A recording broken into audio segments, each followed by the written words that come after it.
being hostage to people from the past. You see the tapping and the other transformational techniques. One can only change the reality to a better one. Taking some more questions from the floor. Are there any particular personal cases? Yes. I just want to know from maybe from the whole panel,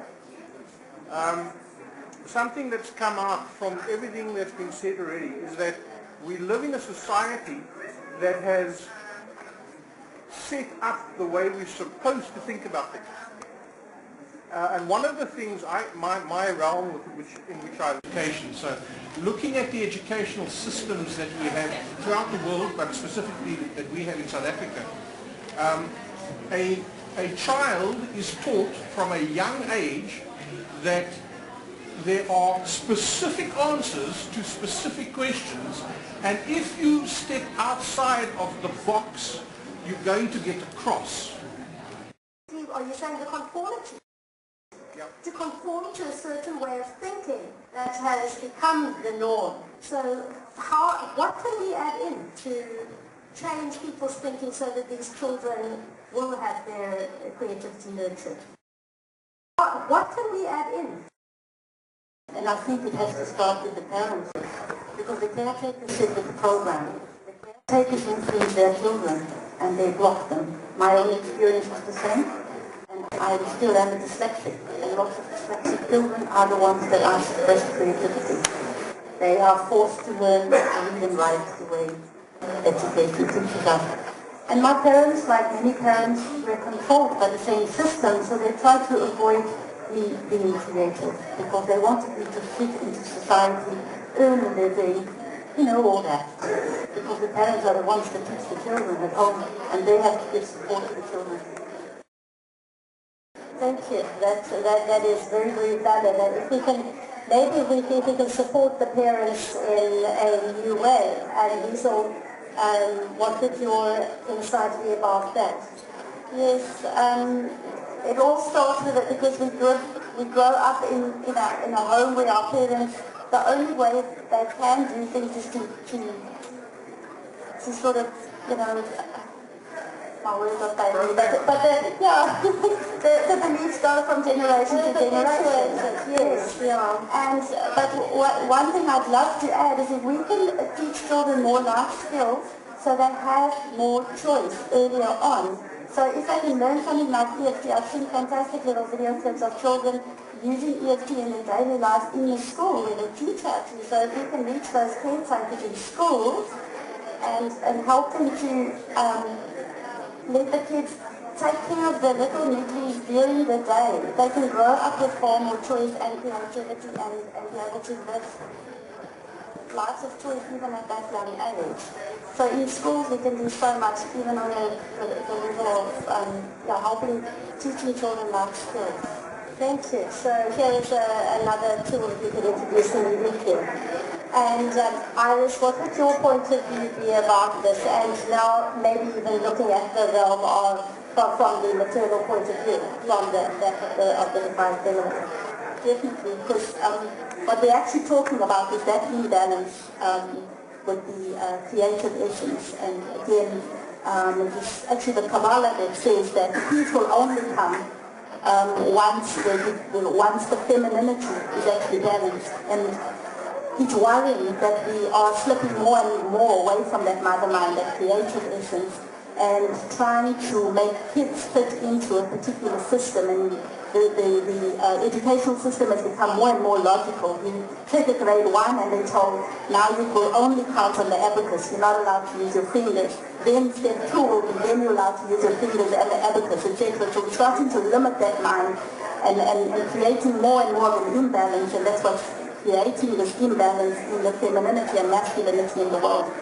So one of the important aspects is now that we've got to be the change we want to see in the world. So if each one of us starts embracing that creative essence within ourselves, because human beings are nothing without the creativity, and start reconnecting with that essence, and then we will show our children, because more and more children that are born into this world are going to become rebels, because they're not going to fit into the system, because we are entering a totally new dimension, a new way of thinking. We are in a transformational age, and more of these children are gifted to actually transform the world, and the more and more we try to put them in this closet and say, you belong here, we're going to get these rebels. So our jails are going to be more and more full, and our graveyards are going to be more and more full, without really getting to the understanding that everybody's leaving the world without actually developing this potential.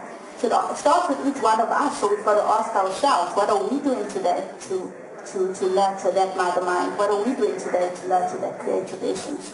And live from within, from your creative essence, and let that be a mirror reflection on the other people around us, so that can radiate from the inside out, and that's how we will show children, and not just the children, the people that we come into contact with each and every day, that we live in from that core of our essence. So that's wonderful, because then there'll be the butterfly effect, the domino effect, whatever. It's impossible not to infect people with the new point of view, which will then permeate right down to the student level. And Jenny, can we reprogram the minds of both the children and the adults at the same time? Yes, Belinda, yes, everyone. This has to go right to the top. It starts with the kid that's got to go to the top. What we've got is called a paradigm. Now, according to research, a paradigm is a pervasive view of the world. And we currently have what we call the scientific or modern paradigm, where this is solid, and this is a chair, and it sits there, and it won't fall off. And then you get a new paradigm which is emerging called the postmodern paradigm, where people are starting to talk of constructive, the way the mind puts reality together, the way we perceive things. There is a new postmodern paradigm, it's infancy at the moment. And I think basically all of us have to read up on the new paradigm, the postmodern paradigm, and that is the answer where you can appreciate a child with gifts. You can understand why this child is intuitive. You can accept that kind of phenomenon, which currently under the scientific paradigm is not acceptable.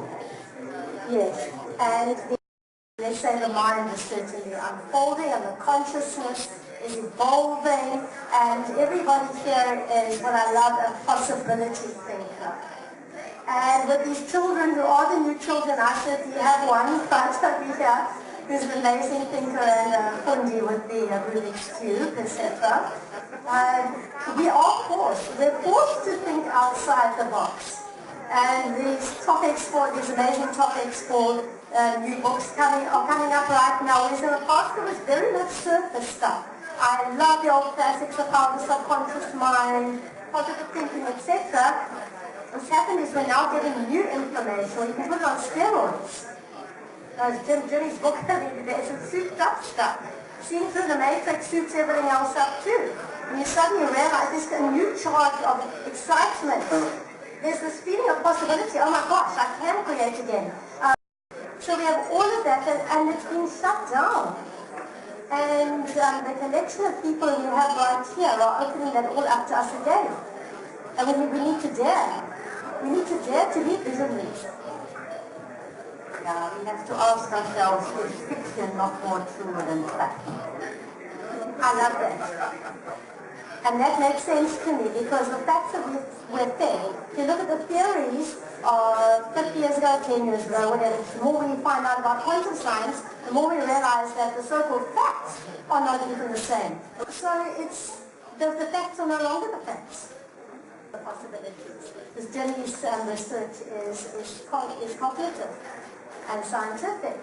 And you have those who come in from the point of view that's expansive and intellectual and incredible love and possibility and matriarchal. We have Iris, we have Liesel, who's giving practical techniques, and we have the visionaries. I think everybody here is a visionary in his or her own way, and that's why Pima Global has managed to get such an incredible collection. I'm not even saying eclectic collection, Robin, it's just the most incredible collection of people and thinkers. So, all kudos to you and Nadine as well. Right in this moment, you can stop or you can start. You can press the pause button. You can change your reality in this very moment. So jumping to the people in the audience, taking another question from the audience. Paradigm, what Jimmy talks about, how that affects us. How we coping? How are we, all of us, coping with the fact that there appears to be less and less of it? Alright, thank you. So what can we add in? The fear within you, the fear that made you what you are today is also your strength. Because that means that very often that's where your talents lie. So I would say to everybody, look what you fear the most and go into that one. And I dare you do it, because that actually will free you, because then nothing else can make you fearful. I love that. Thank you. That's something everybody can take away and do. So, and doing it without judgment. Thank you. That's an amazing tool. Liesel? I very much want to sort of tack on to that. I've recently got a fabulous message from somebody that I went to go and see for something that I was struggling with, and she said to me, jump in and just get into action, because I'm one of the people who sit back very easily and watch life happening. We are not here to be already the perfect human being.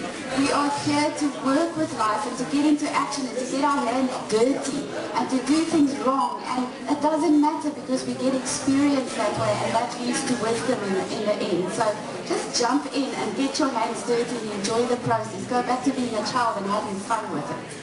Thank you. That's marvelous. So we all got to get back down there in the sand pit and create the mud pies and let the creative consciousness evolve from that too.